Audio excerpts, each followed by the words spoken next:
Asociación Mexicana de Impartidores de Justicia y el Instituto de Estudios Judiciales expresan a ustedes la más cordial bienvenida a la conferencia denominada de las medidas de reparación.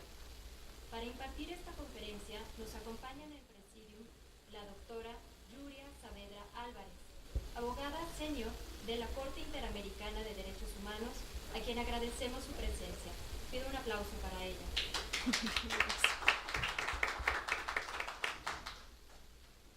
A continuación, leeré una breve semblanza de nuestra invitada. La doctora Yuria Saavedra Álvarez es licenciada en Derecho por la Universidad Nacional Autónoma de México, maestra en International and European Protection of Human Rights por la Faculty of Law de la Universidad de Utrecht. Actualmente cursa sus estudios de doctorado en el programa de posgrado en Derecho de la Universidad Nacional Autónoma de México. En el ámbito docente ha impartido numerosos talleres, ponencias y ha participado en otros foros de enseñanza de instituciones como la Comisión de Derechos Humanos del Distrito Federal, la Suprema Corte de Justicia de la Nación, la Facultad Latinoamericana de Ciencias Sociales, la Corte Interamericana de Derechos Humanos, el Instituto Interamericano de Derechos Humanos, la Escuela Judicial de Costa Rica y la Asociación Nacional de Defensores Públicos de Brasil, entre otras. En el ámbito laboral ha ocupado los cargos de analista de la Dirección de Casos Individuales de la Dirección General de Derechos Humanos de la Secretaría de Relaciones Exteriores, asistente de investigación del Director General del Centro Nacional de Derechos Humanos de la Comisión Nacional de los Derechos Humanos, asesora en la Dirección General de Vinculación Interinstitucional de la Comisión Nacional de Derechos Humanos, abogada en la Asociación Mundial de Radios Comunitarias, asesora jurídica externa en la Asociación Mundial de Radios Comunitarias, visitante profesional en la Corte Interamericana de Derechos Humanos, abogada junior en la misma Corte Interamericana de Derechos Humanos y actualmente se desempeña como abogada senior en la Corte Interamericana de Derechos Humanos. Doctora, le cedo el uso de la palabra. Muchas gracias. Bueno, muy buenas tardes, muchas gracias por la presentación y agradezco de nueva cuenta a los organizadores por haberme considerado para ser tutora en el tema de esta semana en el marco del curso sobre control de convencionalidad. En esta semana se estudió pues de una manera muy breve y muy concreta, pero espero que haya sido pues lo más completo posible, sobre las medidas de reparación. Estamos iniciando toda una unidad que tiene que ver ya propiamente pues no solo con las medidas de reparación, sino quiénes son las víctimas, qué derechos tienen y además qué corresponde a los jueces en el marco de las reparaciones y para garantizar también el derecho de las víctimas. Entonces, en esta unidad lo que tratamos de hacer es ver qué es lo que corresponde ahora a partir de la reforma constitucional en materia de derechos humanos y particularmente al artículo 1 constitucional. Si en el orden jurídico mexicano se están contemplados ya, digamos, además de la Constitución, en otro tipo de legislación, lo que implica el deber de reparar, si se satisface, pero teniendo en cuenta ya que el artículo 1 constitucional también obliga ahora a hacer un control de convencionalidad por lo que respecta a las medidas de reparación, que han sido ampliamente desarrolladas por órganos internacionales de derechos humanos y particularmente la Corte Interamericana de Derechos Humanos. Entonces, el control de convencionalidad no se agota en los derechos típicos o clásicos, sino también en cuanto a la reparación, porque la reparación también es un derecho que tiene toda persona que haya sido víctima de violación a sus derechos humanos. Entonces, una primera aclaración sería, o digamos un poco a manera de introducción, sería pues recordar que la teoría de la responsabilidad y de la reparación en México pues ha sido muy influenciada y todavía subsiste en grandes rasgos de una tradición civilista, ¿no? Es decir, de las reparaciones en cuanto al derecho civil patrimonial, tomando en cuenta sobre todo muchos aspectos subjetivos, por ejemplo el dolo y la culpa, y tomando en cuenta daños que pueden ser fácilmente evaluados, ¿no?, en términos económicos o pecuniarios. Entonces, por eso a veces cuesta pensar, cuando se habla ya de reparación de derechos humanos, cuesta pensar, porque a veces, por ejemplo, las autoridades o el Estado, digamos en general, puede ser responsable por actos en donde no haya habido dolo o culpa. ¿O por qué puede ser responsable, por ejemplo, en el ámbito internacional? No importa el agente específico o el autor individual de la violación de derechos humanos, ¿no?, siempre y cuando pueda ser imputable al Estado. Entonces, hablar de reparación de derechos o por violación de derechos humanos, lo que nos indica es que tenemos que pensar en términos más amplios, dejar de pensar solo a partir de una tradición civilista continental, ¿no?, como la que pues funciona más acá en México, y pensar que la reparación por violación de derechos humanos abarca algo más allá que una mera compensación o indemnización, o abarca digamos la reparación no solamente por daños que puedan ser estimados de forma pecuniaria, sino otros aspectos, dimensiones mucho más amplias del impacto que puede tener la violación a derechos humanos en una persona, ¿no? Entonces eso sería como lo primero para comprender la teoría de la reparación por violación a derechos humanos. Otro aspecto entonces ya sería ver qué dice ahora el artículo 1 constitucional. El párrafo tercero dice: todas las autoridades en el ámbito de sus competencias tienen la obligación de promover, respetar, proteger y garantizar los derechos humanos de conformidad con los principios de universalidad, interdependencia, indivisibilidad y progresividad. Dice, en consecuencia, el Estado deberá prevenir, investigar, sancionar y reparar las violaciones a los derechos humanos en los términos que establezca la ley. Entonces, tenemos ya que de forma expresa la Constitución ahora incluye ya un deber de reparar a cargo de las autoridades del Estado, ¿no?, y que no se limita obviamente al ámbito ejecutivo, al legislativo, incluye por supuesto también al judicial, ¿no?, bajo determinados supuestos. Sin embargo, pareciera que es como una novedad que ahora el artículo 1 constitucional expresamente hable de un deber de reparar, cuando realmente este deber ya estaba previsto desde mucho antes, a partir de la firma de los tratados de derechos humanos de los cuales México es parte. Y aquí resalto sobre todo el artículo 63 de la Convención Americana sobre Derechos Humanos.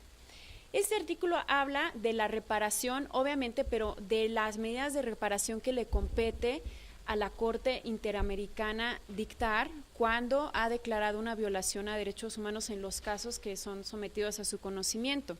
Pero lo que se desprende de este artículo 63 es, digamos, implícitamente el deber que tiene el Estado de reparar, dado que si la Corte Interamericana ordena medidas de reparación, corresponde al Estado entonces cumplir con esas medidas de reparación.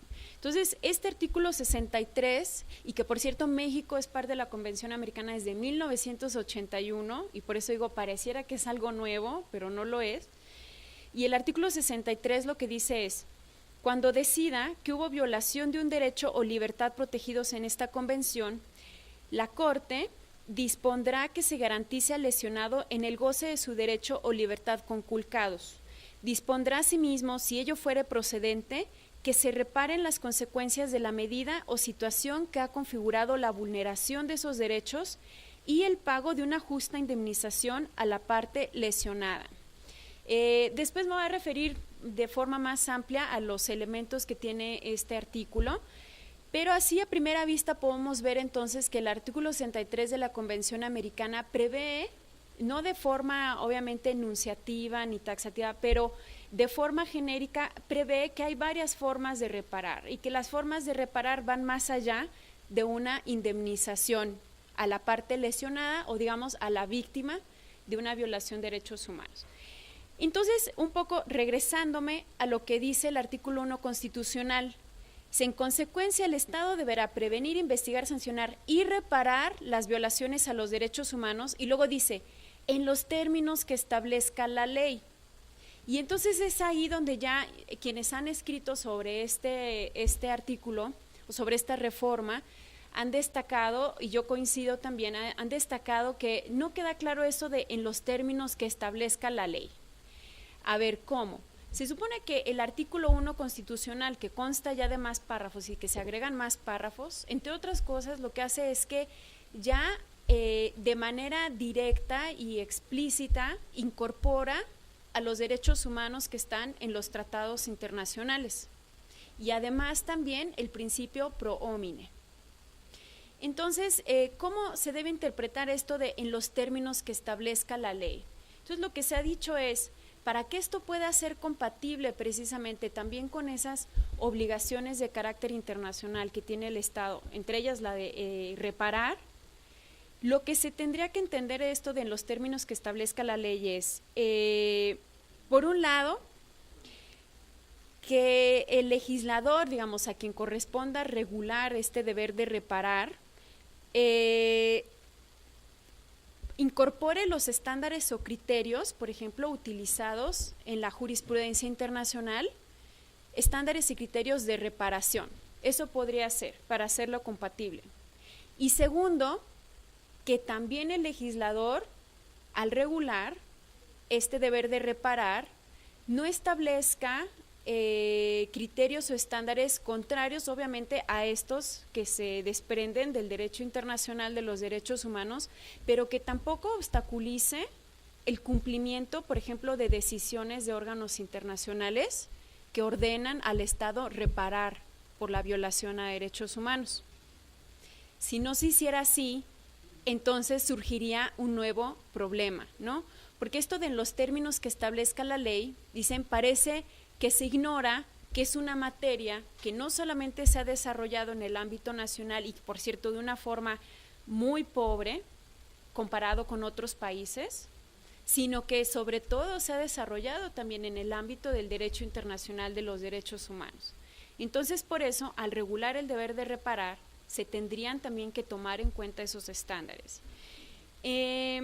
Otro aspecto es que el derecho internacional de los derechos humanos, pues hay una regla, digamos, que es del derecho internacional general, de que el Estado no puede invocar su derecho interno para dejar de cumplir sus obligaciones de carácter internacional, ¿no?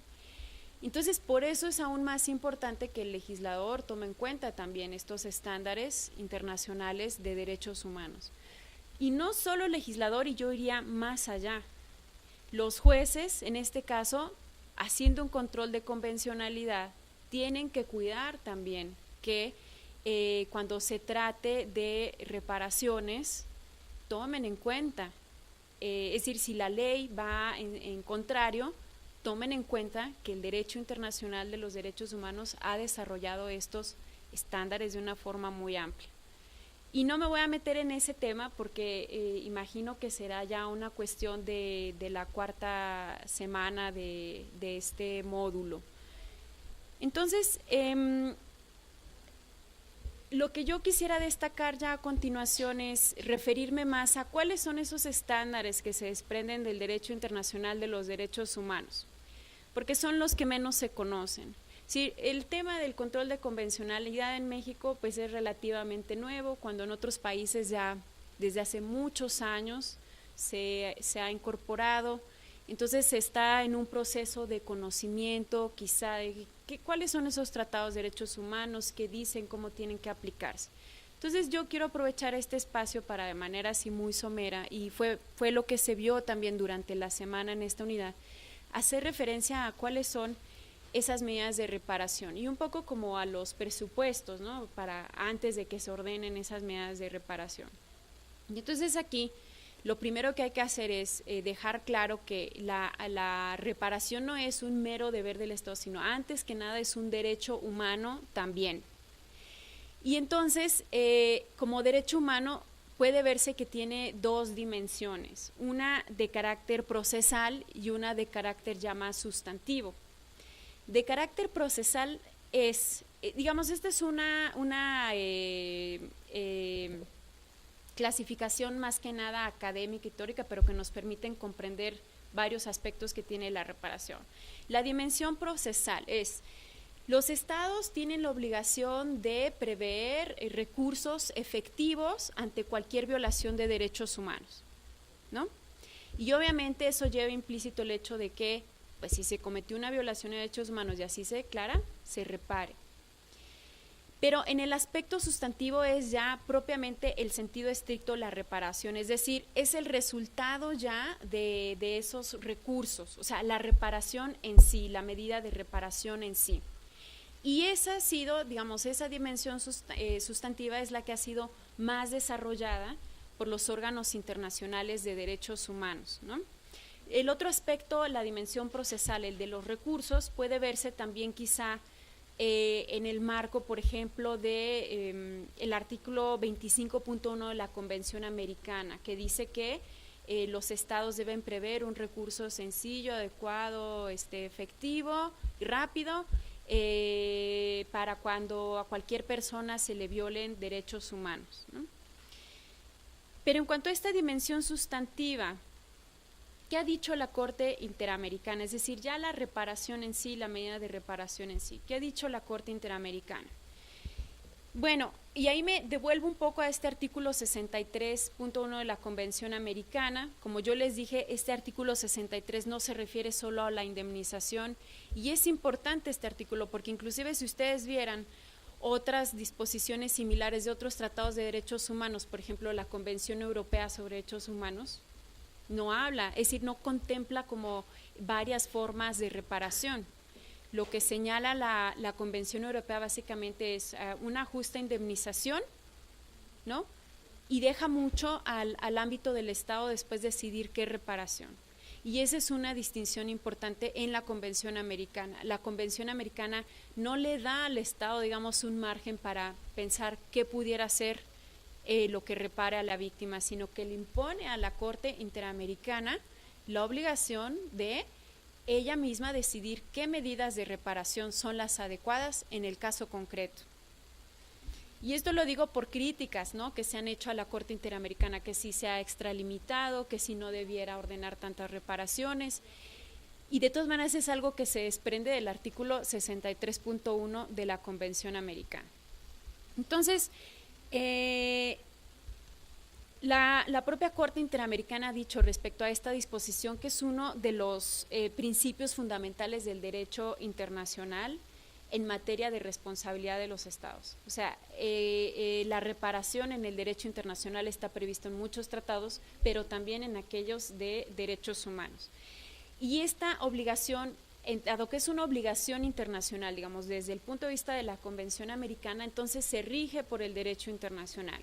Y por eso yo les decía, por ejemplo, los estados no pueden invocar su derecho interno para dejar de cumplir la obligación de reparar, ¿no?, cuando se les imputa responsabilidad por la violación de derechos humanos, y tampoco entonces está condicionada, o digamos el cumplimiento de la reparación tampoco está condicionada a que en el ámbito interno haya mecanismos o no para cumplirlos.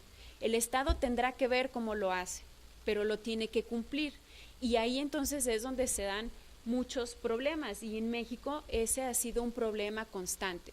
¿Con base en qué el Estado va a cumplir, por ejemplo, una sentencia ordenada por la Corte Interamericana? Y siempre surge el problema, y el problema es peor, por ejemplo, si involucrara a autoridades estatales. Si las autoridades directamente involucradas fueran federales, pero el problema se complica cuando además son autoridades estatales. ¿Qué elementos deben tomarse en cuenta para determinar las reparaciones? Y así de manera muy somera, porque inclusive ya en otras semanas, en las siguientes semanas se va a explicar ya más a detalle, pero ¿qué toma en cuenta, por ejemplo, la Corte Interamericana para determinar las reparaciones? Primero, obviamente, que haya un nexo causal entre los hechos, las violaciones de derechos humanos y los daños que se hayan generado, obviamente. La Corte lo que procura es que se satisfaga que la reparación sea integral. pero en un sentido muy amplio y no como en ocasiones aquí en México se le ha entendido a la reparación integral, ¿no? ¿Qué se entiende por reparación integral? Bueno, debe cubrir tanto los daños materiales y los inmateriales. Así los separa la Corte Interamericana. ¿Qué son los daños materiales? Básicamente incluye lo que la Corte en ocasiones ha cambiado un poco la terminología, pero incluye el daño emergente, el lucro cesante o pérdida de ingresos. Los ha manejado en algunos momentos, primero como lucro cesante, después como pérdida de ingresos, e inclusive a veces daño al patrimonio familiar. No me voy a detener en estos aspectos porque sé que los van a explicar más adelante en otras unidades. ¿Qué incluye para la Corte Interamericana el daño inmaterial? Sufrimientos y aflicciones causados a la víctima directa y a sus allegados, el menoscabo de valores muy significativos para las personas, así como las alteraciones de carácter no pecuniario en las condiciones de existencia de la víctima o su familia. Entonces es muy amplio. Específicamente, ¿qué puede ser? Por ejemplo, perjuicios de carácter físico o psicológico, ya lo que es estrictamente el daño moral, e inclusive un concepto que ha sido manejado en ocasiones que es el daño al proyecto de vida, que puede ser algo nuevo también, por ejemplo, para México. ¿Quiénes pueden ser acreedores a las reparaciones?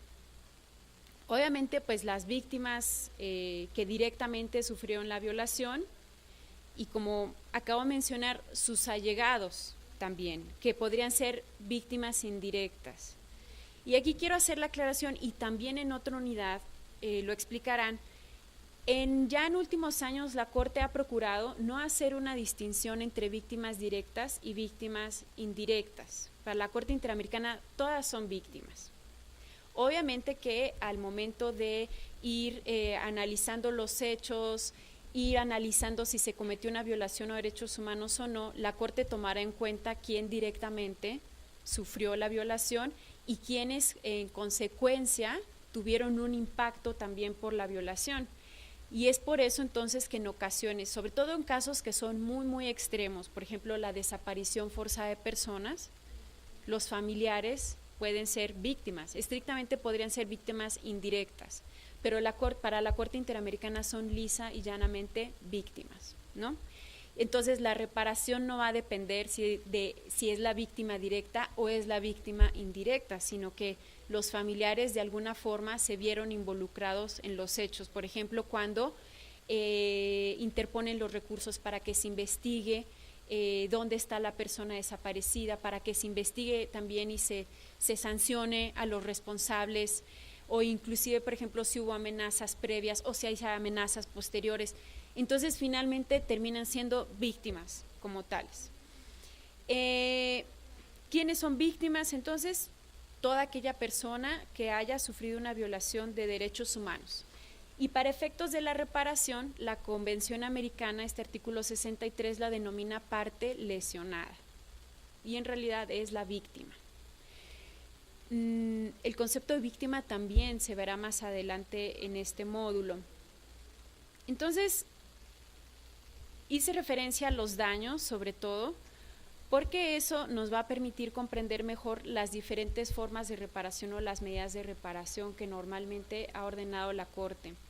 Y la Corte Interamericana sigue una clasificación que ya se ha hecho pues en el derecho internacional y que inclusive también en la doctrina o en la academia se ha seguido. Las formas de reparar entonces van a variar dependiendo de los hechos y de las violaciones, del daño generado, obviamente dependen del caso concreto. La primera cuestión que hay que ver es la de la restitución o la plena restitución, la restitution integrum. ¿Por qué? Porque el artículo 63 de la Convención Americana lo que dice es: dispondrá que se garantice al lesionado en el goce de su derecho o libertad conculcados. Pero ¿qué pasa si está ante un caso, por ejemplo, de ejecución extrajudicial? La persona ya falleció. Obviamente no puede haber una plena restitución de su derecho, ya falleció. Entonces se tendrán que ordenar otro tipo de medidas de reparación. Entonces, normalmente, en los casos a los que llegan a la Corte Interamericana no es posible la plena restitución. Normalmente no la es, porque llegan casos ya muy extremos. Entonces es ahí donde la Corte Interamericana ha podido desarrollar mucho otro tipo de medidas de reparación. ¿Qué otro tipo de medida podría haber? Las voy a explicar ahora con más calma, pero una obligación, digamos, medidas de satisfacción, medidas de rehabilitación, garantías de no repetición, obviamente la indemnización, y la Corte ha incluido también las costas y los gastos de todo el proceso, no solamente en el ámbito interno, sino inclusive ante los órganos interamericanos. ¿Y por qué entonces, por ejemplo, tenemos medidas de satisfacción, de rehabilitación, garantías de no repetición? El artículo 63 dice, además de que se garantice al lesionado en el goce de su derecho a libertad conculcados, dice, dispondrá asimismo, si fuera procedente, que se reparen las consecuencias de la medida o situación que ha configurado la vulneración de esos derechos. Y en último lugar dice, y el pago de una justa indemnización a la parte lesionada. Entonces, cuando dice esto de si fuera procedente que se reparen las consecuencias de la medida o situación que ha configurado la vulneración a derechos humanos, es ahí en donde podemos meter entonces a las medidas de satisfacción, garantías de no repetición, rehabilitación y ya después a la indemnización. Parecía que el artículo 63 considera a la indemnización no como una reparación, pero quizá es una cuestión de redacción, nada más en el artículo 63. Y hay otra medida que la Corte ha considerado como una medida de reparación, pero hay que hacer la aclaración de que es de por sí ya una obligación del Estado, no solamente reparar, sino una obligación en sí misma que tiene el Estado y tiene mucho que ver con el acceso a la justicia de las víctimas, sobre todo cuando se trata de, por ejemplo, asuntos en materia penal. La obligación de investigar los hechos y de identificar, juzgar y en su caso sancionar a los responsables, ¿no? Entonces, esta obligación, la Corte Interamericana pues la ha podido ver en casi todos sus casos, en casi todos los casos, pero no siempre será necesario ordenar como medida de reparación la investigación de los hechos. Es mucho más visible, digamos, cuando se trata de asuntos como los que mencioné, desaparición forzada, ejecución extrajudicial, tortura. Pero hay otros casos que han llegado a la Corte Interamericana en donde esto no se ha ordenado, no es necesario. Entonces, y lo menciono porque el artículo 1 constitucional, y esa es otra crítica que se hace, pareciera incluir el deber de reparar, porque solo, por ejemplo, en asuntos más de carácter penal, porque dice, el Estado deberá prevenir, investigar y sancionar. Pero eso no siempre es necesario, o sea, la violación a derechos humanos se puede dar en todos los ámbitos, en todas las materias y no siempre va a ser necesario eso. Entonces, también por eso esta obligación de investigar en los casos ante la Corte Interamericana no siempre se ha analizado. Sí en la mayoría de los casos, pero no siempre. ¿Qué implica esta obligación de investigar? Abarca no solamente, digamos, a los autores materiales, también a los autores intelectuales, a cualquiera que haya tenido algún tipo de participación. De aquí surge también que las víctimas y sus familiares deban tener pleno acceso, por ejemplo, al expediente, que sean informadas de todas las actuaciones que se vayan haciendo. No se limita tampoco a investigar, digamos, si los responsables directos fueron funcionarios públicos, sino cualquier persona, cualquier particular. Y además, este deber de investigar también siempre implica que se haga dentro de un plazo razonable y es mucho más importante, digamos, ya cuando llegó un caso a la Corte Interamericana, porque normalmente ya han transcurrido varios años antes de que el caso llegue. Entonces estamos hablando de varios años que en el ámbito interno no ha sucedido nada o no se ha actuado de forma adecuada. La otra medida de reparación entonces es la restitución, a la que hice referencia, la restitución plena y si no es posible alguna forma de restitución, ¿no? Como les decía, casi nunca es posible la plena restitución, pero aún así se pueden ordenar medidas que de alguna forma restituyan a las víctimas, quizá ya no a las víctimas directas, pero sí a las víctimas indirectas. Entonces, ¿cuál es el objeto de la restitución como medida de reparación? Volver a la víctima a la situación anterior a la violación de derechos humanos. Bueno, no siempre es posible y dice, no solamente se refiere al aspecto material, sino que puede tratarse también del ejercicio de derechos. Eso está claro y funciona igual, digamos, aquí en nuestro sistema jurídico. Algunos ejemplos de medidas de restitución que ha ordenado la Corte Interamericana. Hay más, pero solamente, digamos, las más comunes son las que voy a referir ahora. Dejar sin efecto sentencias internas, tanto penales como civiles, eliminación de antecedentes penales o disciplinarios, restablecimiento de la libertad de una persona, reincorporación al cargo que ostentaba la víctima previamente a la violación de derechos humanos sufrida, restitución de ciertos bienes o valores a la víctima, devolución de tierras, delimitación y titulación de tierras, por ejemplo, sobre todo en casos que involucran derechos de miembros de pueblos o comunidades indígenas, medidas, por ejemplo, con vocación no solamente restitutivo o digamos estrictamente restitutivo, sino también transformador.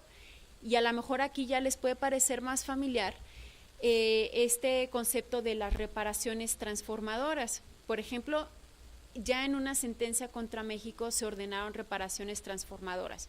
En el caso del campo algodonero, en el caso González y otras, ¿no? De las 3 mujeres, bueno, 2 niñas y una adulta que fueron encontradas muertas en un campo algodonero en Ciudad Juárez. ¿Qué ordenó ahí, por ejemplo, la Corte Interamericana como medida de reparación transformadora? Que se modificara la situación de discriminación estructural que hay en la región, bueno, sobre todo en Ciudad Juárez y en el estado, y ordenó también programas y cursos dirigidos, digamos, programas y cursos pues para la enseñanza de la no discriminación, pero esto no lo hizo como en otras ocasiones, o no lo ordenó la Corte como en otras ocasiones, cuando estos programas o cursos van dirigidos solo a funcionarios estatales, sino que, dado que el problema era de carácter estructural, dado que había discriminación no solo por parte de las autoridades, sino por la descomposición social que había, ordenó estos cursos y programas también hacia la población en general, ¿no? Estas medidas transformadoras no han sido casi ordenadas por la Corte Interamericana, sin embargo, por ahora no podría decir qué impacto han tenido porque México todavía está cumpliendo esa medida de reparación, ¿no? Otras medidas entonces son las de satisfacción. ¿Cuál es el objeto de las medidas de satisfacción?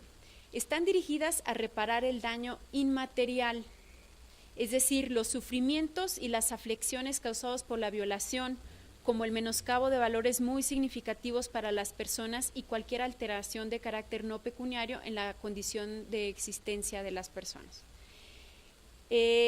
Entonces, como veremos, estas medidas de satisfacción también dependen mucho de lo que quiera la víctima o lo que considere la víctima que la pueda reparar.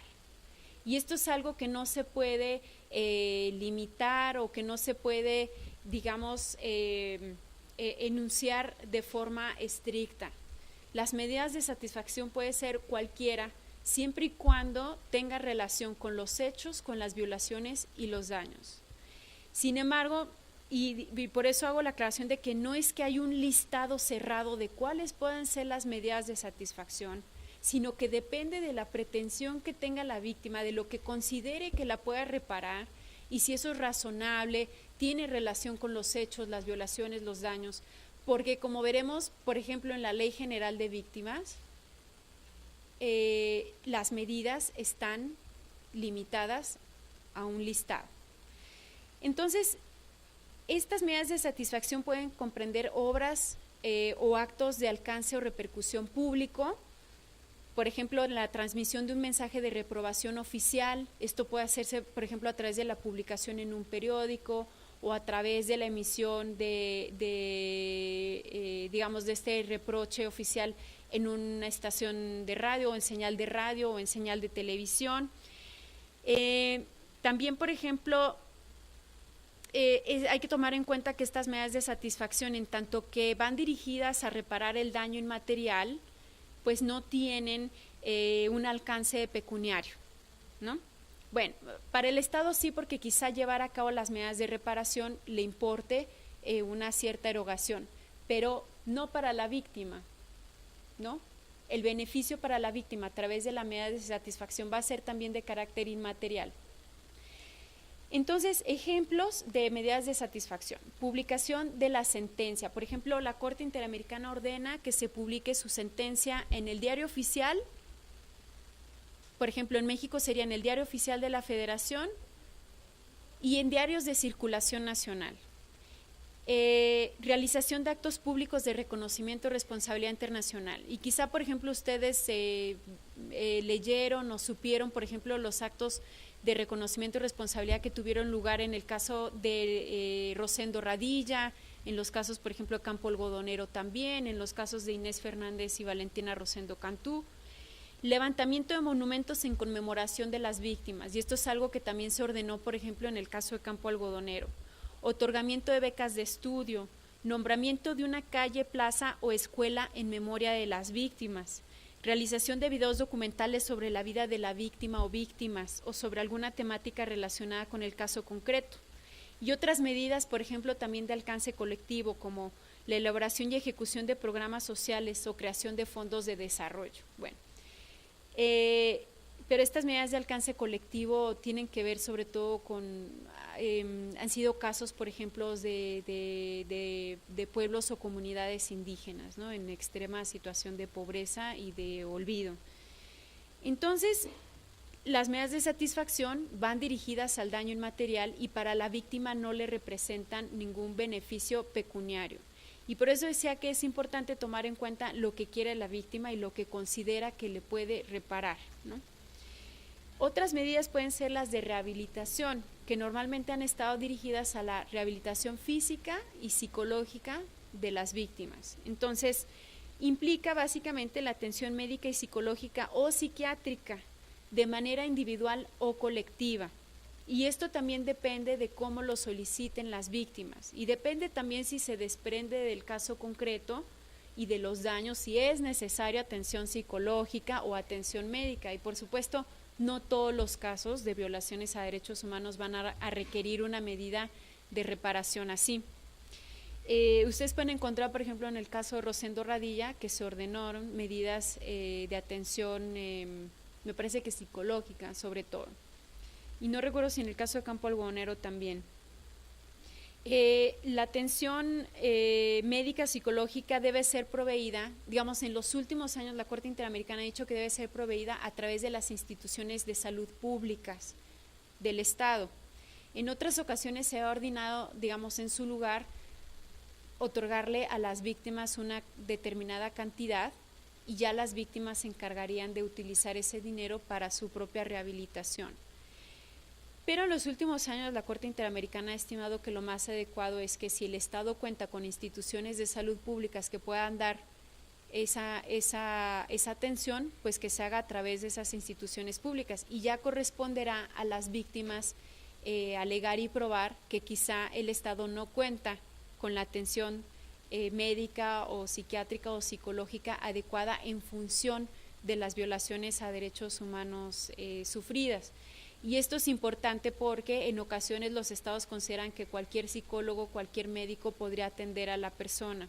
Y es verlo un poco más allá, digamos, en términos de toda la dimensión, de todo el impacto que puede llegar a tener determinada violación a derechos humanos para una víctima. Entonces deben ser médicos o psiquiatras o psicólogos, de preferencia especialistas, ¿no?, en atender a víctimas de derechos humanos de forma diferenciada. Ahora, garantías de no repetición. Tienen como propósito prevenir o evitar que los hechos que dieron origen a las violaciones declaradas vuelvan a suceder. Son medidas de alcance general, es decir, tienen un efecto más allá del caso concreto, aunque estrictamente se deriven del caso y tienen un nexo causal.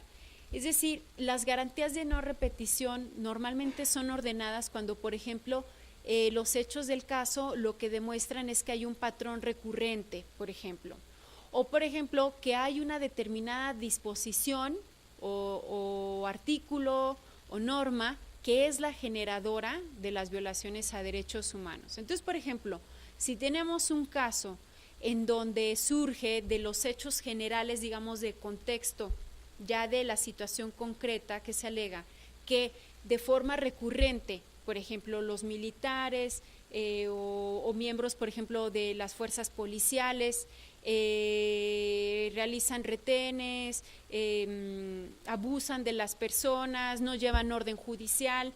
Entonces, ¿de dónde surge eso?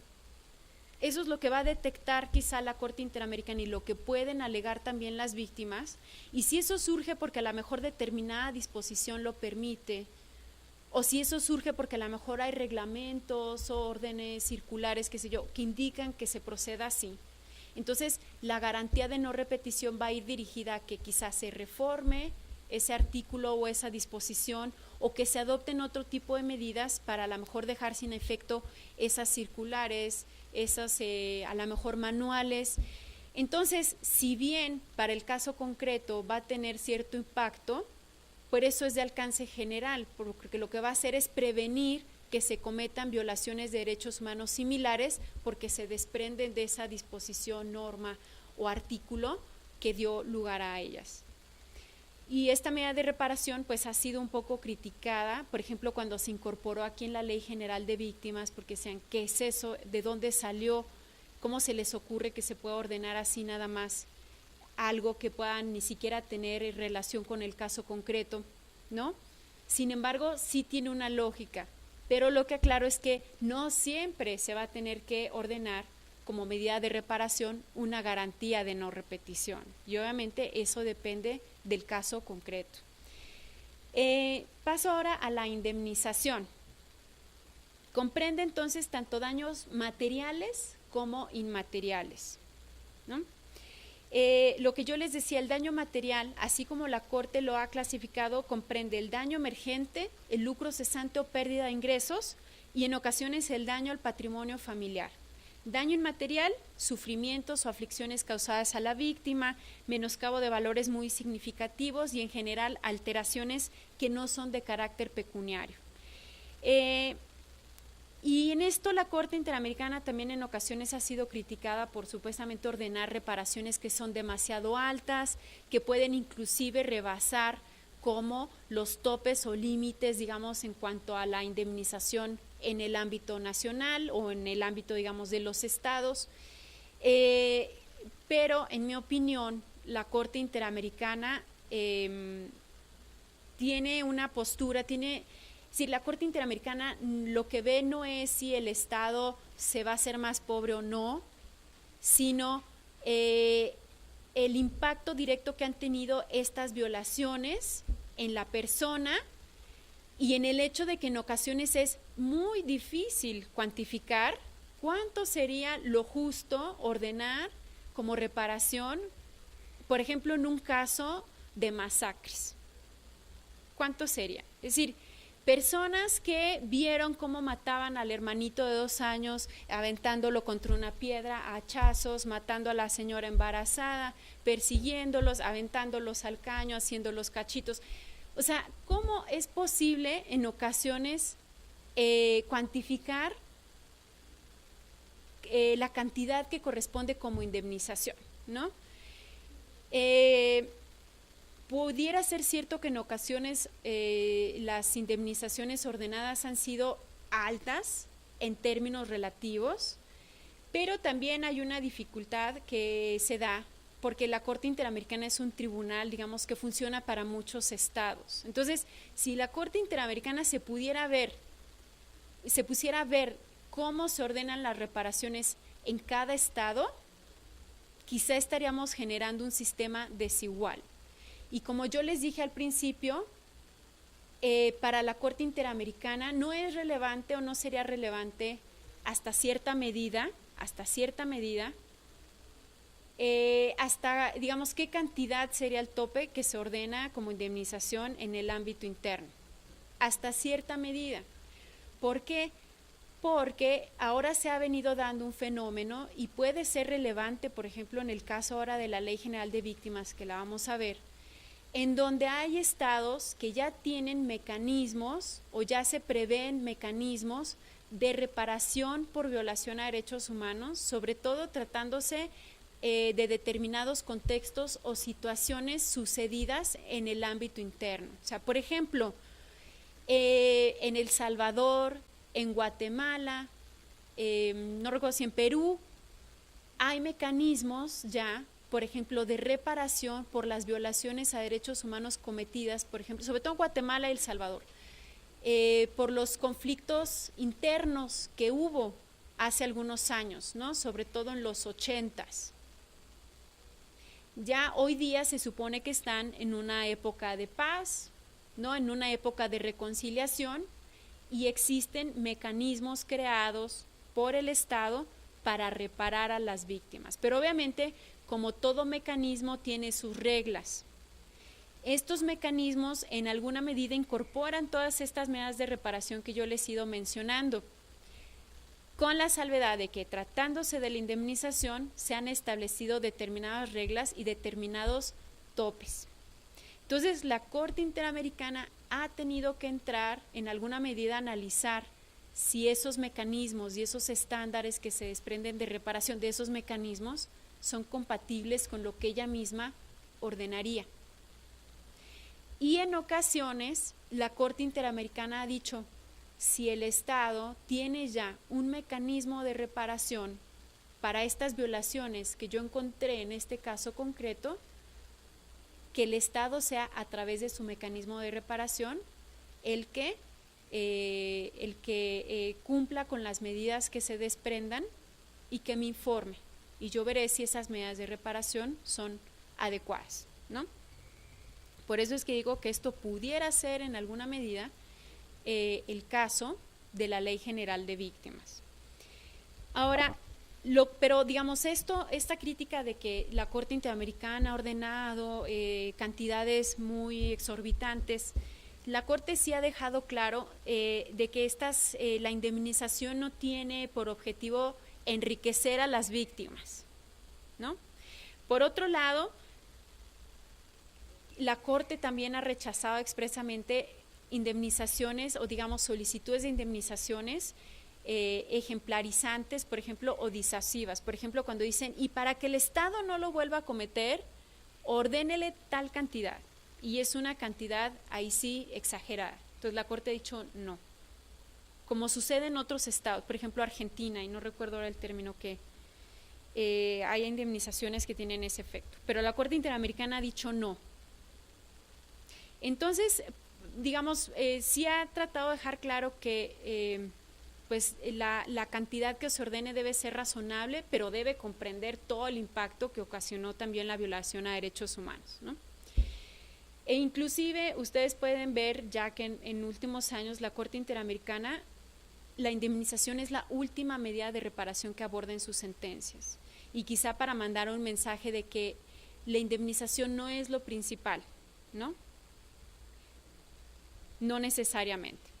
Y finalmente están las costas y gastos, que yo les decía que la Corte Interamericana sí lo ha incluido en el concepto de reparación, porque dice, si la víctima no hubiera sido, es decir, si no hubiera sufrido estas violaciones a derechos humanos, no hubiera tenido que llegar hasta acá para que finalmente se declararan estas violaciones y el Estado tuviera que repararla.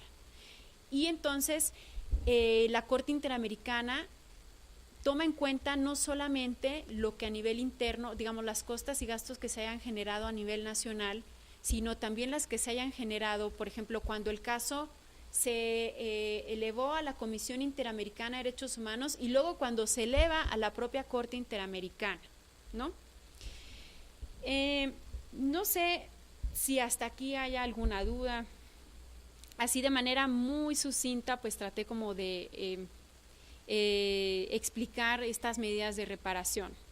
¿Y para qué? Para tenerlas en cuenta ahora en algunos aspectos que yo quiero resaltar, por ejemplo, de la Ley Federal de Responsabilidad Patrimonial del Estado y de la Ley General de Víctimas. Sobre todo son críticas que yo hago y que hay que tener presentes, dado que ambas leyes hacen referencia también al cumplimiento, por ejemplo, de decisiones de órganos internacionales como la Corte Interamericana, Y sobre todo la Ley General de Víctimas, pues en gran medida trata de incorporar estas medidas de reparación que ya referí.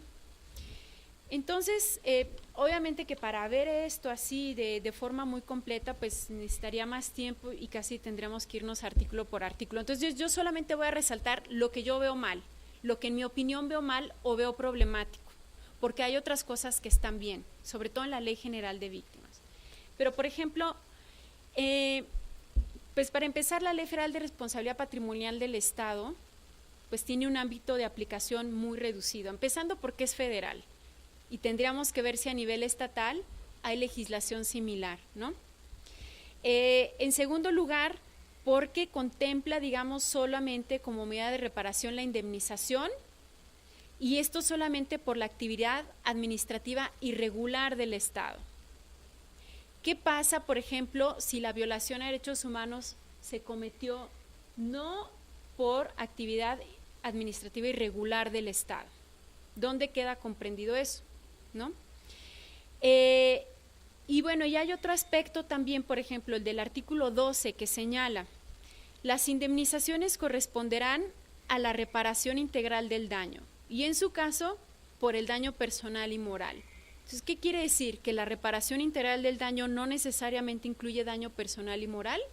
No, siempre lo va a incluir, digamos, teniendo presente el concepto de reparación integral del daño que se desprende del derecho internacional de los derechos humanos, todo tipo de daño va a quedar comprendido. Entonces, esto es algo que pudiera llegar a crear problema. Otro aspecto, por ejemplo, el párrafo segundo del artículo 2 de la ley dice: los preceptos contenidos en el capítulo 2 y demás disposiciones de esta ley serán aplicables en lo conducente para cumplir los fallos de la Corte Interamericana de Derechos Humanos, así como las recomendaciones de la Comisión Nacional de los Derechos Humanos y de la Comisión Interamericana de Derechos Humanos, dice, aceptadas por los entes públicos federales y por el Estado mexicano en su caso, en cuanto se refieran al pago de indemnizaciones. ¿Qué está diciendo este artículo 2? Si la Corte Interamericana ordena, es decir, emite una sentencia contra México y le ordena reparar, ¿México la tiene que aceptar? ¿Las autoridades tienen que aceptarlo? No. Eso no funciona así, porque precisamente el deber de reparar es obligatorio.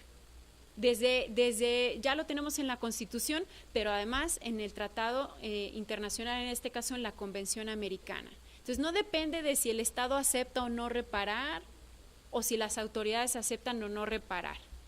Y aquí me limito, digamos, porque sé que respecto a la Comisión Nacional de los Derechos Humanos esto puede funcionar diferente, pero sí me refiero, por ejemplo, a la Comisión Interamericana o a la Corte Interamericana de Derechos Humanos. No se requiere el que el Estado lo acepte, el Estado tiene que cumplirlo lisa y llanamente, ¿no?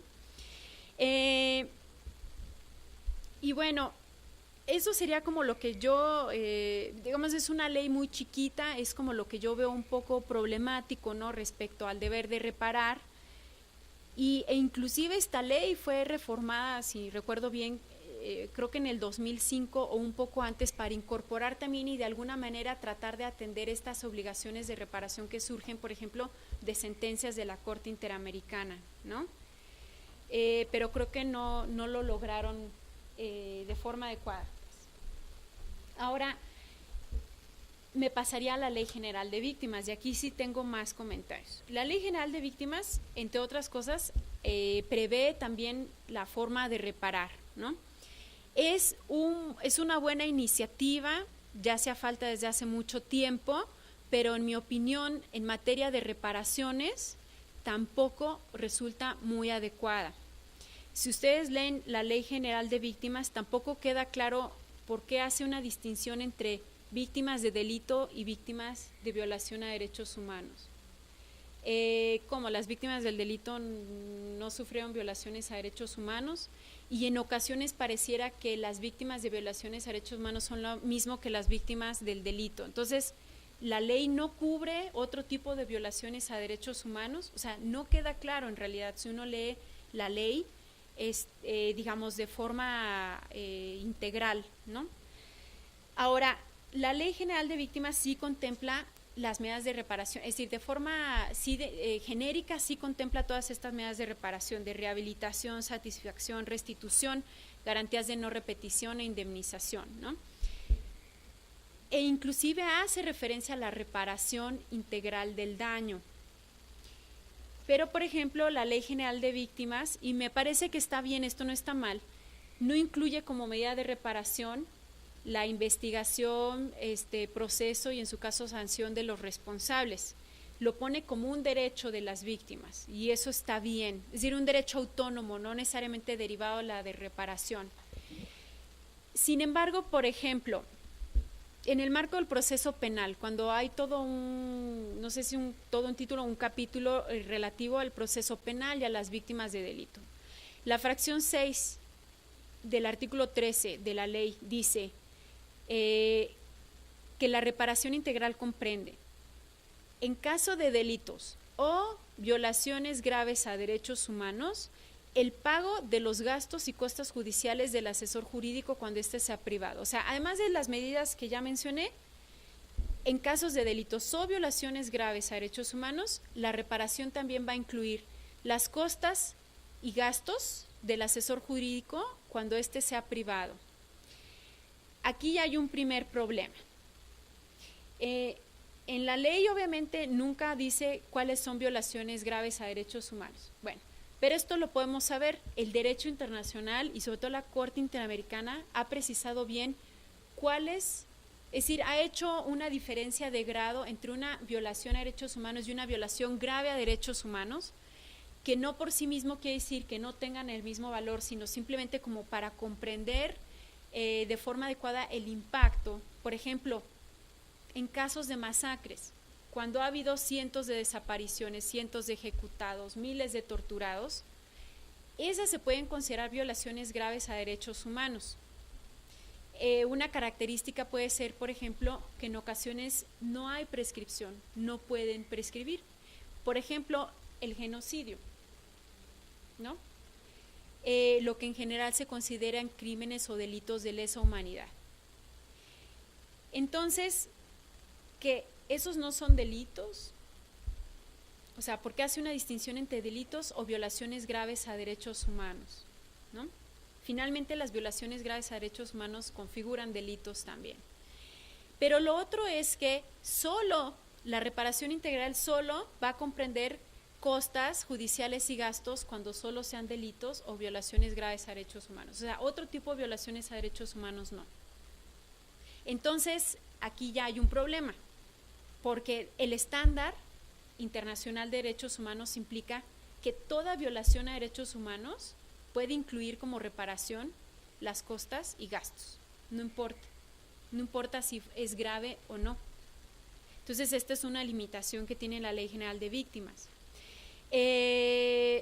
Otro aspecto, por ejemplo, hay un título específico referido a las medidas de reparación integral, ¿no? El título 5 hace referencia a estas medidas de reparación integral y contiene todas estas medidas que ya hemos comentado.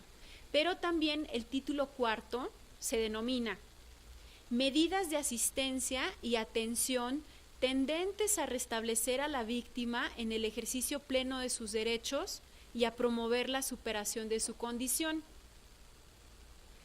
Que estas no son medidas de reparación. Dice, medidas de asistencia y atención tendentes a restablecer a la víctima en el ejercicio pleno de sus derechos y a promover la superación de su condición. Pues eso es precisamente una medida, o a eso se refieren las medidas de reparación. Sin embargo, la Ley General de Víctimas lo contempla de forma separada. En un título sí lo denomina expresamente medidas de reparación integral y en este otro título prevé medidas que pareciera que tampoco son de reparación, cuando si ustedes lo leen materialmente también incluye medidas de reparación. Por ejemplo, medidas de educación, medidas económicas y de desarrollo, que son normalmente medidas que uno podría incluir como de satisfacción o garantías de no repetición, o inclusive estas garantías o estas medidas de reparación transformadoras, ¿no?, que yo mencioné, que por ejemplo están en el caso campo algodonero. Entonces, no comprendo por qué se hizo una separación así o cuál fue el propósito, porque en el fondo, materialmente, varias de las medidas que se mencionan en este título cuarto son medidas de reparación también. Otro aspecto, el artículo 31, la fracción 3 señala: la compensación ha de otorgarse a la víctima de forma apropiada y proporcional a la gravedad del hecho punible cometido o de la violación de derechos humanos sufrida, y teniendo en cuenta las circunstancias de cada caso. Esta se otorgará por todos los perjuicios, sufrimientos y pérdidas económicamente evaluables que sean consecuencias del hecho punible o de la violación de derechos humanos. Entonces, ¿qué pasa? Las que no sean económicamente evaluables no se van a poder indemnizar, pero eso no funciona así en el derecho internacional de los derechos humanos, como acabo de mencionar. Es que siempre va a ser de todas maneras difícil evaluar, ¿no?, de forma económica.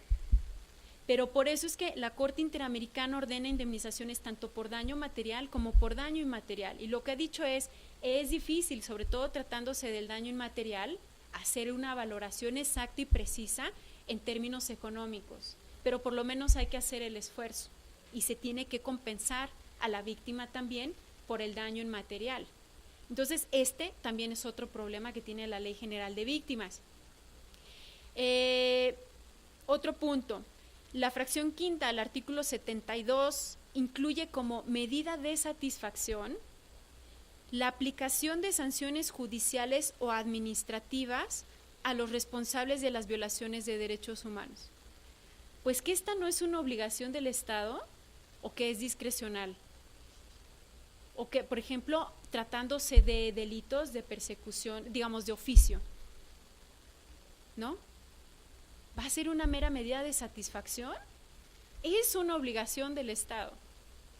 Entonces, no comprendo también por qué, como medida de satisfacción, se incluyen la aplicación de sanciones judiciales o administrativas a los responsables por la violación de derechos humanos. Si no es para la mera satisfacción de las víctimas,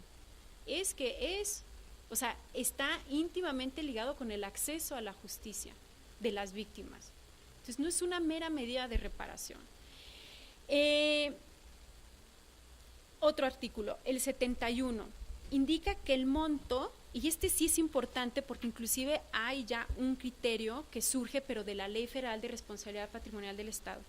El artículo 71 de la Ley General de Víctimas indica que el monto de la subsidiariedad a la que se podrá obligar al Estado para el pago de una compensación por violación de derechos humanos será de hasta 500 veces el salario mínimo mensual en el Distrito Federal. O sea, lo que hace el artículo 71 es imponer un tope de hasta cuánto va a pagar el Estado, ¿no? Esto también tiene que ver con que si es un delito y entonces el responsable también tiene que reparar el daño, pero también entonces si el Estado le corresponde reparar, en fin, pero digamos, aquí lo importante es ver es que la Ley General de Víctimas está imponiendo un tope para el pago de una compensación por parte del Estado. Sin embargo, no es compatible el establecer topes, ¿no? Por ejemplo, desde el ámbito internacional, si la Corte Interamericana ordena que se pague determinada cantidad y esa cantidad es superior al tope, digamos, de 500 veces el salario mínimo mensual en el Distrito Federal, se tiene que pagar íntegramente. O sea, no se puede alegar que la Ley General de Víctimas dice que hasta 500 salarios mínimos. Se tiene que pagar íntegramente, ¿no? Y por otro lado, digamos eso desde el ámbito internacional, porque es una obligación que surge desde antes para el Estado, pero inclusive viéndolo desde el ámbito nacional, hay una disposición de la Ley Federal de Responsabilidad Patrimonial del Estado que establece algo similar. El artículo 14 establece un tope para el monto correspondiente, digamos, del pago de las indemnizaciones. Dice, la indemnización por daño moral que el Estado esté obligado a cubrir no excederá el equivalente a 20,000 veces el salario mínimo general diario vigente en el Distrito Federal por cada reclamante afectado.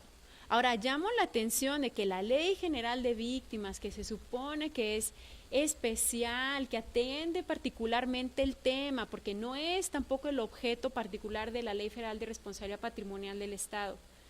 La Ley Federal de Responsabilidad Patrimonial dice 20,000 veces el salario mínimo vigente. La Ley General de Víctimas dice 500 veces el salario mínimo mensual. Bueno, algunos podrán estar de acuerdo, otros no. A mí me llama la atención que la diferencia sea enorme, ¿no? Para una ley que se supone que es especial para el tema. Pero, ¿qué ha dicho la primera sala de la Suprema Corte respecto a este tope que está en la Ley Federal de Responsabilidad Patrimonial del Estado? Esto se desprende de la tesis, de una tesis del 2009 que dice: responsabilidad patrimonial del Estado. El artículo 14, fracción 2, segundo párrafo de la Ley Federal relativa, al establecer un tope máximo para las indemnizaciones por daño moral, viola el artículo 113, segundo párrafo de la Constitución General de la República. Digamos, esto creo que se puede aplicar por analogía, creo, pero puede tener también sus particularidades. Básicamente lo que dice la tesis es: la existencia de límites a las indemnizaciones a los perjudicados por daños morales causados por el Estado es un objetivo sin duda cubierto por el artículo 113 constitucional, que precisa que los particulares tienen derecho a las mismas conforme a las bases, límites y procedimientos que establezcan las leyes. La voluntad de evitar tanto reclamos injustificados como indemnizaciones excesivas, subrayada en la exposición de motivos de la ley, alude igualmente a la legítima voluntad de que las medidas compensatorias se apliquen a los casos que justamente lo ameritan. Sin embargo, la fijación del tope máximo no constituye una medida adecuada porque ni garantiza por sí misma que los abusos no se den, ni resulta necesaria para evitarlos. Las previsiones legales generales, en particular las que imponen requisitos de fondo y forma al tipo de reclamos que pueden elevarse, permiten depurar adecuadamente las peticiones de los justiciables y el establecimiento de criterios individualizadores que vinculan a la autoridad aplicadora ofrece suficientes garantías contra la fijación de indemnizaciones desproporcionadas. El tope máximo previsto en el precepto legal examinado es una medida no suficientemente ajustada a los fines que pretende conseguir, que en algunos casos puede ocasionar limitaciones irrazonables al derecho a ser indemnizado. Dice, además, el mismo contraviene a las obligaciones internacionales suscritas por el Estado mexicano y podría plantear problemas para cumplir con lo dispuesto por la Corte Interamericana y con las recomendaciones de la Comisión Interamericana en materia de reparación del daño. Entonces, en mi opinión, el hecho de que la Ley General de Víctimas establezca un tope para el pago de las compensaciones, digamos, de forma subsidiaria por el Estado, sí puede generar un problema, quizá ya no de constitucionalidad, sino inclusive de responsabilidad internacional del Estado, ¿no? Y por supuesto, el establecimiento de topes no se ajusta al concepto de reparación integral del daño. Eso es lo más importante, ¿no? Pues hasta aquí sería, digamos, un poco como la parte teórica de lo que se vio durante esta semana, ¿no? En el marco del curso de control de convencionalidad. Pues finalmente también se resolvió un caso práctico que pues se supone que hay que dar la retroalimentación, ¿no? El caso práctico también. De manera muy, muy general, pues porque aquí los que están presentes no conocen, ¿no?, en qué consiste ese caso práctico, pero así en términos muy generales se trataba de un caso que no es así de los más extremos, ¿no? Se trataba de plantear un caso que puede ser pues bastante común, el caso de una persona que está robando un banco, un joven, ¿no?, que está robando un banco y lo empiezan a perseguir. Entonces lo persigue un grupo de personas, ¿no?, que son testigos del robo, y además otros policías se percatan de esta persecución y también van detrás. En algún momento, cuando los policías lo encuentran o ya lo logran aprender, esta persona estaba ya herida, tirada en el suelo. Los policías lo llevan directo a a una agencia del Ministerio Público en lugar de llevarlo a lo mejor o de procurarle la atención médica, y ya en el Ministerio Público lo ven mal y dicen no, hay que mandarlo al hospital, lo mandan al hospital de Joco, en el hospital de Joco dicen no, no es tan grave, y entonces lo mandan de regreso, mientras él tenía la herida y se iba agravando, lo mandan al reclusorio preventivo Varonil Oriente, ¿no? Aquí del Distrito Federal. Ahí tampoco se le practican exámenes médicos adecuados, su herida va haciéndose peor, él se queja de muchos dolores, es evidente, su madre inclusive cuando lo visita ve que está muy mal. Entonces ya cuando se percatan finalmente de que la persona está muy grave, lo mandan de nuevo al hospital Joco. En Joco dicen, no, aquí no tenemos lo necesario, no lo podemos atender, y lo mandan entonces al hospital Adolfo López Mateos, de aquí del Distrito Federal. Pero él ya iba muy mal y se les muere. No logran, digamos, atenderlo y se muere. Entonces, plantea un caso, digamos, por dos lados. Primero, lo que se señala también en estos hechos de este caso hipotético es que pues a él sí se le abre una investigación, digamos, por el robo, pero nunca se abre investigación por quién le disparó o quién fue el autor del disparo, ¿no? Cuando, por ejemplo, los policías portaban armas, pero bien pudieron ser también las personas que lo iban persiguiendo. Nunca se supo quién es porque no se investigó.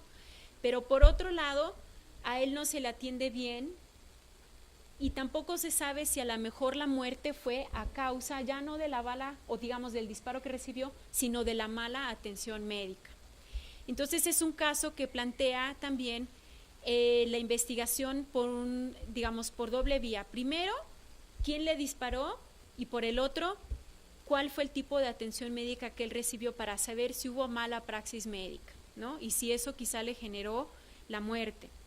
También ahí se menciona a la mamá, digamos, como para meter en el elemento de una víctima, de lo que podría ser una víctima indirecta, ¿no? A la madre de escasos recursos, era su hijo único, la madre que está pendiente, ¿no? Cuando está detenido en el reclusorio, en el Ministerio Público, cuando lo llevan a los hospitales y la madre sufre porque ve que no lo están atendiendo bien, ¿no?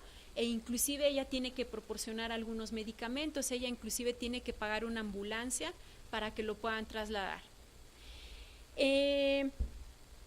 Entonces aquí, digamos, el caso lo que plantea es que hay una violación, es decir, la mala atención médica en ocasiones puede generar tratos inhumanos y degradantes, y estos son estándares del derecho internacional, ¿no? Entonces esto sería una violación al derecho a la integridad personal, por ejemplo, contemplada en el artículo 5 de la Convención Americana.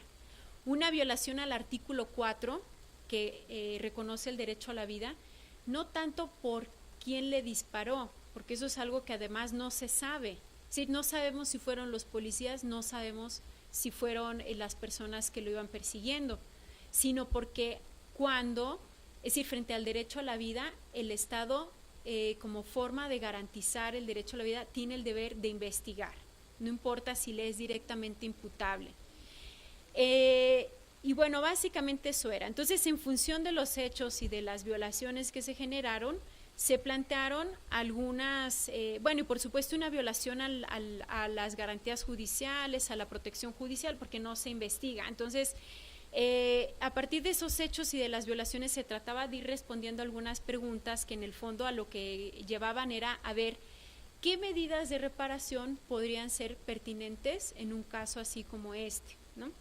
Entonces, la primera pregunta era, ¿qué tipos de daños o qué tipo de daños se generaron? ¿Se generó daño material? ¿Se generó daño inmaterial? ¿O ambos? ¿No? Y obviamente la respuesta es ambos.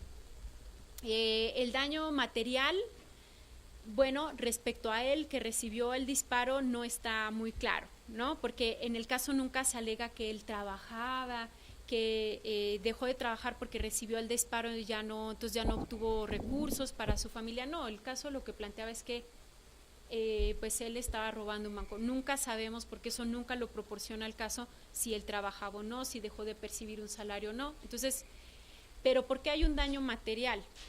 Porque la mamá tuvo que hacer erogaciones mientras él estaba detenido mientras él se encontraba herido, ¿no? Para que lo pudieran atender médicamente.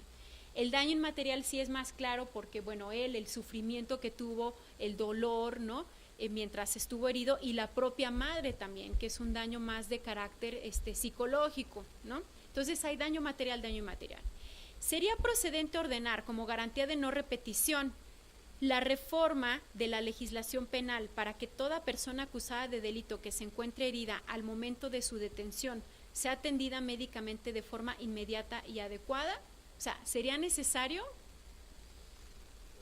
como garantía de no repetición? Yo considero que no en este caso, porque los hechos nunca dicen que se haya generado porque la legislación diga o no ordene que se deba atender inmediatamente. Nunca dice el caso. Entonces, ¿para qué necesitamos eso como una garantía de no repetición? De hecho, se supone que así debieron proceder, pero no lo hicieron por negligencia, por omisión, como sea, ¿no? Otra pregunta era, ¿sería procedente ordenar una indemnización por daño material a favor del señor José Pérez Hernández, el quien recibió el disparo, cuya beneficiaria sería su madre? ¿Él requiere una indemnización por daño material?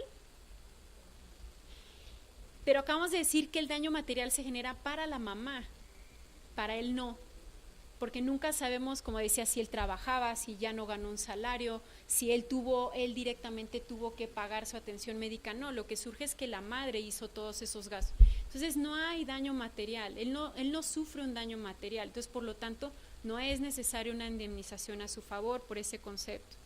Sería procedente ordenar una indemnización por daño material, específicamente por lucro cesante, a favor de la señora María Hernández Gómez, por lucro cesante. Y la respuesta es no. Lo que surgió es un daño emergente, ¿no? Los gastos que tuvo que hacer de forma inmediata, es decir, generados de forma inmediata por la violación. Es decir, en el daño emergente uno puede incluir estos gastos de atención médica, que él, de no haber recibido el disparo, la madre no hubiera tenido que hacerlos, ¿no? Bueno, inclusive no hubiera tenido que hacerlos porque si estaba siendo atendido en una institución pública, no debió haberlos hecho, pero entonces no procede por lucro cesante, en todo caso sería por daño emergente a favor de la mamá.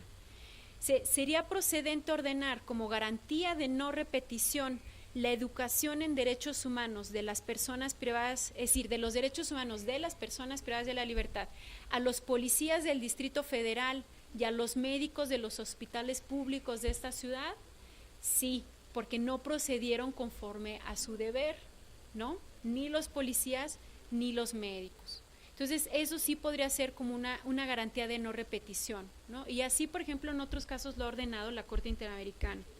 Sería procedente ordenar como medida de satisfacción denominar a una escuela pública José Pérez Hernández, es decir, como la víctima que recibió el disparo, como medida de satisfacción. No es relevante, o sea, no estamos hablando de, por ejemplo, como otros casos de un líder comunitario, un líder sindical, una persona importante para la comunidad y entonces que tenga un efecto. No es necesario. Sería procedente ordenar como medida de satisfacción el reconocimiento público de responsabilidad por parte de las autoridades involucradas. Sí, porque sí es de gravedad, se les murió una persona. O sea, y además, y aquí este era otro elemento importante del caso, una persona que estaba ya privada de la libertad y entonces, digamos, estaba sujeta al Estado. Es decir, estaba a cargo del Estado y dependía del Estado. Entonces es una obligación aún más reforzada, ¿no? El Estado responde por todo lo que le suceda a una persona que está privada de la libertad, ¿no? Si directamente autoridades no son las responsables, digamos, de las violaciones que sufran, sí el Estado de cualquier manera tiene la responsabilidad de investigar qué le sucedió a la persona y de brindar una explicación razonable de lo sucedido a la persona. Entonces sí podría ser pertinente como medida de reparación el reconocimiento público de responsabilidad por parte de las autoridades directamente involucradas. Sería procedente ordenar una medida de rehabilitación a favor de la señora María Hernández Gómez. De los hechos del caso no surgía Es decir, no decía la señora después tuvo problemas psicológicos, traumas. Uno podría derivarlo, pero los hechos del caso no lo mencionaban. Entonces, estrictamente no sería necesario. Si en los hechos del caso se hubiera mencionado que su mamá sufrió, que después entonces a consecuencia del impacto de la muerte del hijo tuvo problemas de depresión o un infarto, qué sé yo, probablemente hubiera sido pertinente entonces ordenar una medida de rehabilitación, siempre y cuando, digamos, esos padecimientos estuvieran directamente relacionados con los hechos, ¿no? Y finalmente, ¿sería procedente ordenar la investigación de los hechos? Sí, por supuesto. Además, es un delito que se persigue de oficio, entonces, por supuesto. Eso era básicamente el caso, ¿no? Era algo muy sencillo, pero pues tenía como el objetivo de aplicar, ¿no?, de alguna manera las medidas de reparación. Ahora, por último, con lo que quiero cerrar es diciendo, no son ajenas estas medidas de reparación, digamos, este abanico, esta clasificación de medidas. En otros estados, los tribunales internos las han incorporado. O sea, por ejemplo, Colombia es destacable, ¿no? El Consejo de Estado, ¿no?, que es como diríamos como el tribunal en materia administrativa de mayor jerarquía, ordena, por ejemplo, cuando hay responsabilidad del Estado, ordena medidas de reparación similares en algunos casos. Perú también, por ejemplo, el Tribunal Constitucional. O sea, hay otros estados que han incorporado ya de forma directa estas diversas formas de reparar. Entonces, lo que hay que ver es, primero, ¿tenemos la legislación adecuada? Quizás sí, quizá no, dependiendo del caso concreto. Pero y si no la tenemos, de todas maneras hay una obligación de reparar de forma integral las violaciones a derechos humanos. Y entonces ahí es donde los jueces tienen que ver de qué herramientas disponen. Si la legislación no es lo suficientemente adecuada, ¿de qué otras herramientas disponen?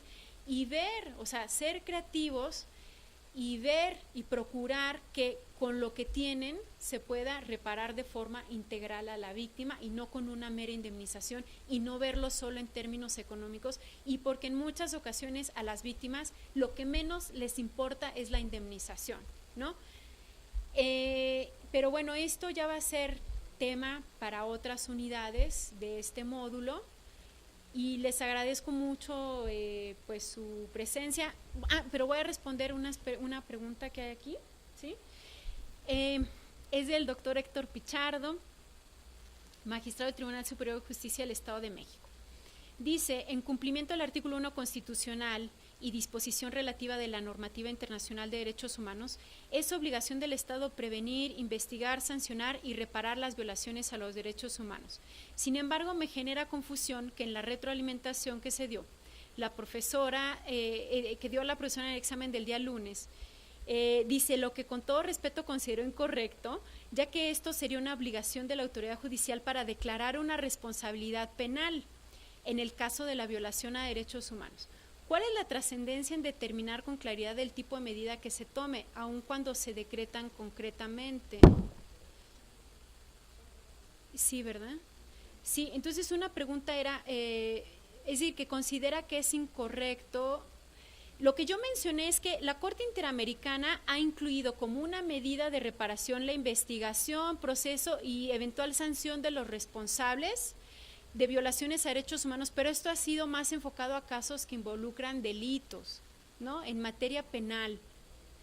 Y esto no es, lo que yo mencioné es que no necesariamente eso es una medida de reparación, eso es un derecho por sí mismo, y como yo mencioné ahorita, está vinculado con el acceso a la justicia de las víctimas. Y ustedes pueden encontrar, por ejemplo, en la doctrina o en la academia críticas que dicen, ¿por qué la Corte Interamericana pone como reparación algo que de por sí es una obligación desde antes para el Estado? ¿Por qué? Porque la violación a derechos humanos o el delito se cometió desde antes. Si la víctima o sus familiares desde antes interpusieron denuncia, han participado en el proceso, etcétera, y aún así no se ha sancionado a los responsables, a pesar de que han transcurrido 10 años, 12 años, 15 años, ¿por qué la Corte Interamericana lo toma como una medida de reparación? Dice, es una obligación que se generó desde mucho antes para el Estado. Entonces, yo no tomé una posición tajante. Yo lo que dije es que la Corte Interamericana lo clasifica, no lo clasifica, sino que lo incorpora también como una medida de reparación, pero que hay que tomar en cuenta que antes que una medida de reparación estrictamente, es una obligación autónoma del Estado que está relacionado directamente con el acceso a la justicia. Y por eso yo les decía que la Ley General de Víctimas, en el título quinto, cuando hace referencia a las medidas de reparación integral, no menciona a la investigación como medida de reparación integral. Y no me parece mal, en tanto que la Ley General de Víctimas, de cualquier manera, sí menciona como un derecho de la víctima el que se investigue, procese y sancione a los responsables, ¿no? ¿Por qué? Porque antes que una medida de reparación es un derecho autónomo de la víctima o víctimas.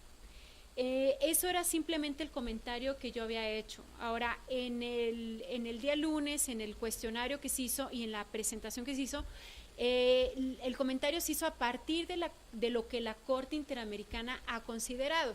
Entonces, la Corte Interamericana lo ordena casi siempre como medida de reparación, pero no en todos los casos, porque no todos los casos implican delitos que en términos de derechos humanos configuran violaciones a derechos humanos, ¿no? La Corte Interamericana no va a declarar que se cometió tal o tal delito.